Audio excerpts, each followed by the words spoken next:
मणिपुर के हिंसा के पीछे का काला सच और सुधार के प्रावधान। कहती हैं जब सीमावर्ती क्षेत्र के नागरिक देशभक्त हों, लेकिन कई पड़ोसी देशों के साथ सीमा साझा करता ये प्रदेश विद्रोह और देश विरोधी कार्रवाइयों से झुलस रहा है। विदेशी शक्तियों के बहकावे के कारण देश विरोधी संगठन यहाँ स्वतंत्रता के शुरुआती दिनों से ही कार्यरत हैं। इन शक्तियों के द्वारा आस्था और शिक्षा के माध्यम से सामान्य लोगों की मानसिकता भारत विरोधी बनाई जाती है। उनके द्वारा यहाँ सांस्कृतिक आक्रमण भी हो रहा है। यहाँ के लोग मंगोल वंश के होने से दिखने में अलग हैं, किंतु वे भी अपने ही भारतीय भाई बहन हैं। ऐसी जागरूकता का अभाव शेष भारतीयों में है। राजकीय उपेक्षा के कारण यहाँ मूलभूत सुविधाओं का और विकास का अभाव है। इन सब कारणों से पूर्वोत्तर भारत अविकसित और बाकी भारत से कटा सा रह गया है। यद्यपि पिछले कुछ सालों से हालात थोड़े बेहतर हो रहे हैं, परंतु अभी बहुत कुछ करना बाकी है। ये कहानी शुरू हुई थी जिले में चिंजा राय नाम के गांव में। उन्होंने एक स्कूल में बच्चों को पढ़ाना शुरू किया। इस अनुभव से भैया जी को ये ज्ञात हुआ कि अगर यहाँ के लोगों का भरोसा जीतना है तो वो शिक्षा के माध्यम से ही होगा।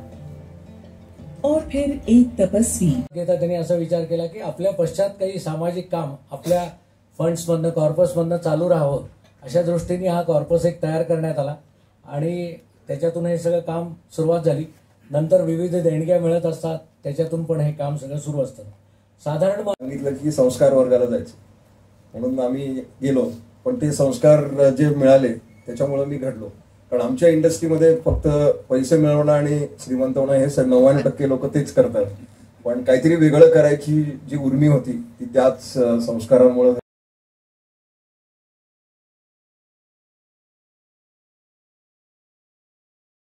म्हणून त्या भागामध्ये जेव्हा त्यांना कळलं किंवा इथे आपण काहीच बोलू शकत नाही, ना आपली संस्कृतीबद्दल बोलू शकत, ना भारत देशाबद्दल बोलू शकत नाही, मग काय करायचं?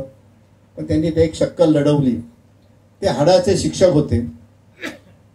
त्यांनी माझं रुटीन अशा प्रकारे बनवलं की सर्वच्या आसपासच्या गावाने मला आदर्श एक विद्यार्थी म्हणून गणला जात होतो। त्यावेळी अनेक गावचे लोकांचा तळ झाला होता, त्यांना आग्र्याला जायचं होतं।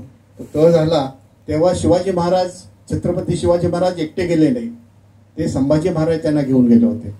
शिवाजी महाराज काय तिकडे पिकनिकला गेले नव्हते, तो सगळा मोगली इतिहास संभाजी महाराजांना दाखवायचा म्हणून सोबत संभाजी महाराजांना घेऊन गेले। पण तिथे गेल्यानंतर त्यांना कैद झाली, हा इतिहास सगळ्यांना तुम्हाला माहिती आहे। कैद झाल्यानंतर जेव्हा त्यातून सुटका करून छत्रपती शिवाजी महाराज, जोरावर सिंग मोठा होता, फतेह सिंग लहान होता, तेव्हा भिंत भरत ते आजे गळ्यापर्यंत आला तर फतेह सिंग घुसमटायला लागला। तेव्हा जोरावर सिंग रडायला लागला।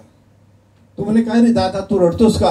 तो म्हणाले तू घाबरलास की काय? तो म्हणे मी घाबरलो नाहीये, मी ह्या जगामध्ये अगोदर आलो, तू माझ्या अगोदर जातोय, त्याचं मला वाईट वाटतंय। म्हणून तू कशाला वाईट वाटून घेतोस? तुझा वर हात पोचतोय, एक वीट खाली टाक म्हणाले। मी त्या विटेवरती उभा बीपी का ध्येय है। ये प्रयास है भैया जी काणी द्वारा देखा सपना पूरा करने का। उनके पद चिन्हों पर चलते हुए अपने देश को सामर्थ्य। हा दोन जमातीचा वाद नाहीये, तिथे प्रॉब्लेम जो आहे तो कट्टरवाद, धर्माचा कट्टरवादाचा, आणि त्याला खतपाणी घालणारे अन्य युरोपियन राष्ट्र म्हणा, शेजारचा आपला चायना म्हणा, सगळी शस्त्रास्त्र ट्रेनिंग देणारं चायना म्हणा, ह्यांचा प्रॉब्लेम आहे। आता समजा दोन भाऊ असेल, त्यांचा वाद चाललाय प्रॉपर्टीवरून, तर दोघांनाही दोन वेगवेगळी माणसं मदत करतात, तुम्ही आपापसात भांडून मारा, आम्ही त्याचा फायदा घेऊ, तसं चाललेलं आहे। आणि म्हणून कुकी तिथे जवळजवळ अफगाणिस्तानला तालिबान राज्य सुरू झाल्यानंतर अफीमची शेती होती, ती सगळी इकडे शिफ्ट झाली मिझोराम मणिपूरमध्ये, आणि जवळजवळ 18,000 हेक्टर जागा विप्लव त्रिपाठी कर्नल होते, त्यांनी संपूर्ण नेस्तनाबूत केली। ते केवळ 2 वर्ष त्यांनी रजा घेतली नव्हती, घरी गेले नव्हते, म्हणून त्यांची मिसेस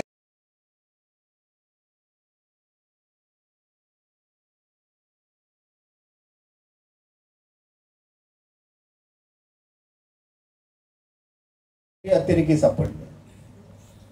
ते सगळे आर्मीचे ऑफिसर म्हणाले काय साहेब ते काय करता? अहो मी काय करू, माझी मुलगी लंडन मध्ये शिकते, ते किडनॅप केलेलं आहे तिकडे, त्यांना सोडवण्यासाठी मला यांना आसरा द्यावा लागला. अशा अनेक गोष्टी होतात या राजकारणामध्ये, त्याला काही सांगता येणार. हे मोठं हे षडयंत्र आहे.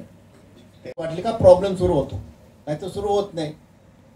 त्यातला कमी प्रॉब्लेम कुठे आहे? आसाममध्ये आणि अरुणाचलमध्ये. का आसाममध्ये हिंदू मेजॉरिटी आहे, अरुणाचलमध्ये बुद्धिस्ट लोक आहेत, ख्रिश्चन लोक कमी आहेत, आंदोलन कमी आहे तिथे. अन्य ह्याच्यामध्ये जिथे जिथे यांच्या मेजॉरिटी आहे परधर्माच्या, तिथे आंदोलन आहे. म्हणतात मी अमुक धर्माचा आहे, मी अमुक जमातीचा आहे, मला आमचं सेपरेट असलं पाहिजे, आम्हाला सेपरेट भूभाग मिळाला पाहिजे, आम्हाला नाही भारताबरोबर राहायचं आहे.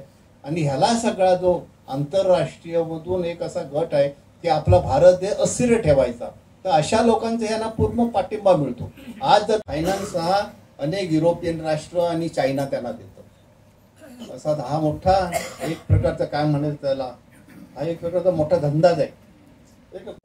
मग सगळा हा डोंगराळ भाग आहे, जंगल भाग आहे आणि लोकवस्ती कमी आहे आणि भूभाग हा जास्त आहे. कुठे ती एका कोपऱ्यात तुम्ही डोंगराच्या मागे जाऊन शेती केलं कसं तुम्हाला कळणार आहे? ना रस्ते ना काही नाही, काही रोखलं नाही, राजरोज मध्ये चाललेलं आहे. आणि त्या भागात ज्या ठिकाणी समजा एखाद्या वस्तीमध्ये एखादा गुंड असेल तर जायला, संध्याकाळच्या स्त्रिया जायला घाबरतात की